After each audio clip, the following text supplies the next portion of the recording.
Hi everyone, my name is Ayana St. Rose, and in this video, we will cover the who of co-production. Think about your research. There are many aspects that drive you to want to do research, but one of those goals should involve who. The most obvious questions that stick out are, who are you doing this research for? And who do you hope to reach with your research? But we must also consider other who questions like who is affected by my research? Will there be a negative or positive outcome for people in the geographical area? Or are there cultural considerations to take into account? Just stopping to think about the who can have a huge impact on how you approach your work. Also tied in with the who questions are questions of what to call the groups of people that we work with. The term stakeholder has been one of the most popular ways to refer to people who may be affected by or have interest in the research that we do.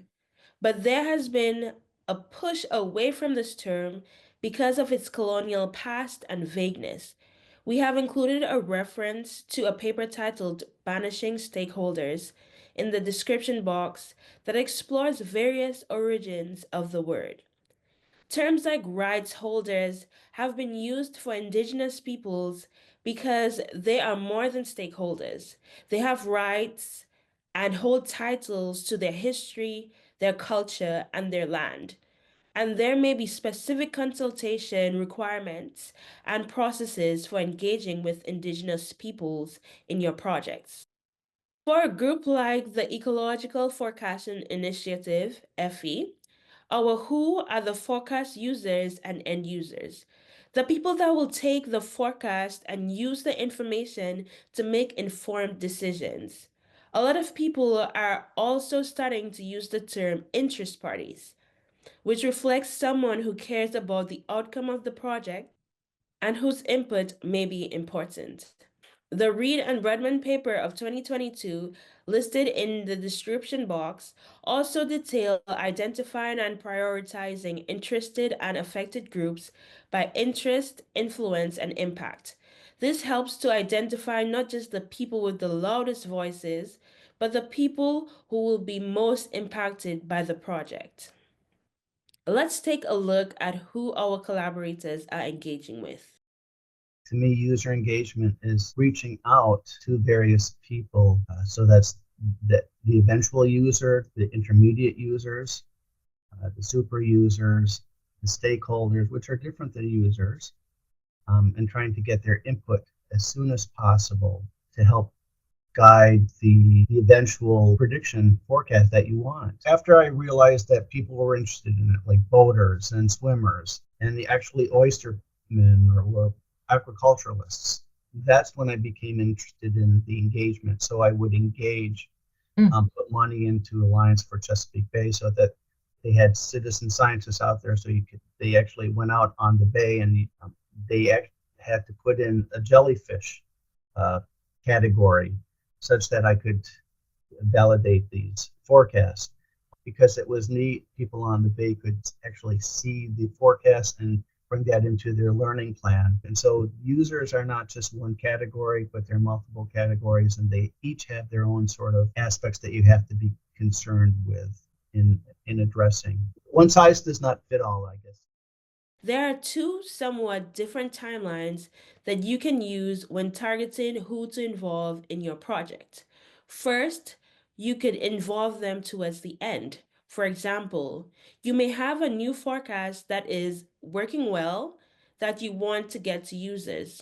Here, you need to ask yourself, who would want this forecast or who could use it and benefit from it? Second, you might not have a forecast yet, but you want to know what a community would be most interested in knowing from a forecast. Here, you may need to find people that can help determine what ecological factors to measure and what data is necessary. Then you can design your forecast around that. Many collaborations are built on long standing relationships that seem like they have no real start date. They just exist. Many of these come from connections established by academic researchers and communities or business groups that have interest in and are impacted by the research. These relationships can be passed down from a mentor, and these working groups sometimes aren't formally identified. Other times, there's a group like a nonprofit that has a need or concern, and they will bring people together to more formally approach a project. Let's take a look at how some of our collaborators are approaching this part of the WHO. My career began with where you wrote a research grant and then you did the research and then you hopefully gave it to someone who might have remembered they asked for it at the end. And I found that pretty unsatisfactory because my research was not being used by people. And so I probably then focused more on, say, a co-delivery end before research was being completed, tried to involve people in what that would mean for them. So that's the helping it land better stage. I then started to think about how you do that more formally by including industry partners in projects so that then they made that co-delivery start even earlier. And so I probably started from the wanting it to be delivered better and then working back to involving people in the projects. And so now I have probably recognized that, in fact, you land stuff even better if people are involved from the beginning. Yeah, I can share experience with developing modeling guidelines for Environmental Protection Agency, and we actually was funded to do some study to model, dredge plume dispersal for major dredging campaigns.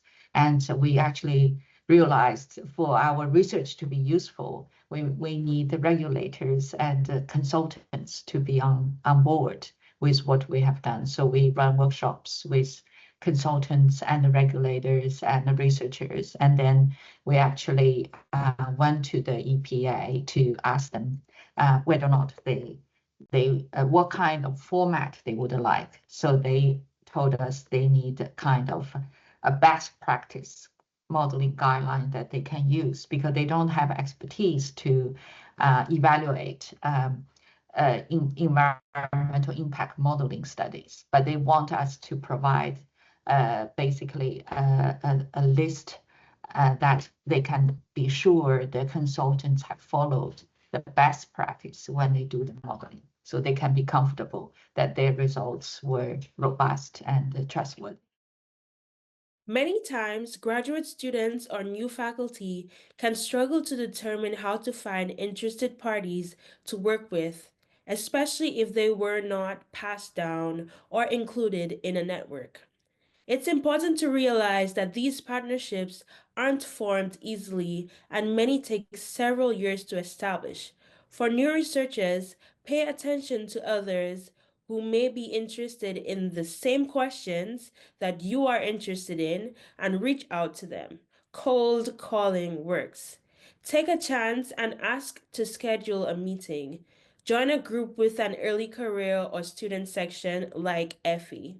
Shameless plug. If you've identified that you should be working with a protected group or land, such as indigenous regions or peoples, reach out to them early, as sometimes it requires some paperwork regarding intellectual property and consent or going through the correct channels to establish access to data or sampling areas.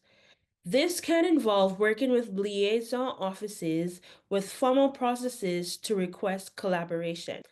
It is also a good idea to work with social scientists as they can guide you on the right way to engage with people and advise you on any ethical reviews necessary for your research.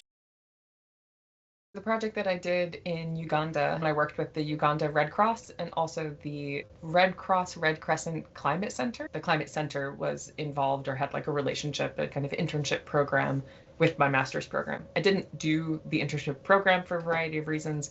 When I started my PhD, I just reached back out to the program organizer coordinator that I knew and was just like, hey, I'm going to start a PhD program soon in stuff that seems reasonably related to the stuff you're interested in. And I had a really vague sense of what I wanted to do for my dissertation. And so when I reached out to them, it was Pablo Suarez who was at the organization, reached back out and said, like, yeah, let's just have a chat. And he was at Boston University at the time, which is where I was, and so that was fortunate. And so we were able to have a sit down and just, he walked me through where they were doing work um, and what types of work they were doing. And so it kind of grew out of that. And then he connected me to, we sort of figured out where I should focus sort of geographically first because of language constraints. Like, do you speak French? No, I do not. Okay, let's not work in West Africa where you would need to speak French. And so we ended up. He said, we have a lot of work going on in Uganda. They speak English there for the most part, right? Especially in the cities and stuff. You should be able to do something there. And they have questions and they have interests that are aligned. And so then he connected me with the Uganda Red Cross and the partners there, the local partners on the ground. And so that's where we just sort of started. It was like the idea of a project, finding people who would be aligned with that general concept, and then getting more specific and more kind of geographically focused and partnering then with them. And then once I got local, branching out more locally to say, like, okay, who else needs to be kind of involved in, if not the structure of the project, then like, who do I interview, who would be kind of partners with an aligned vision locally. However you choose to build your network or partnerships, trust is critical to maintaining that partnership and continuing it for many years. A breach of trust could sabotage everyone's intentions and may lock you or other researchers out for many years to come. Establishing boundaries and expectations is critical. It's important because we want all parties to know what is required of them as the project and work continues to evolve. Revisiting goals and expectations is also important as projects can change when new information is uncovered. Protecting people that are impacted is part of our ethical duties as scientists, and knowing how to identify problems and tackle them head on is especially important when working with interested parties and other stakeholders. So, this is it for The Who. Thank you for watching.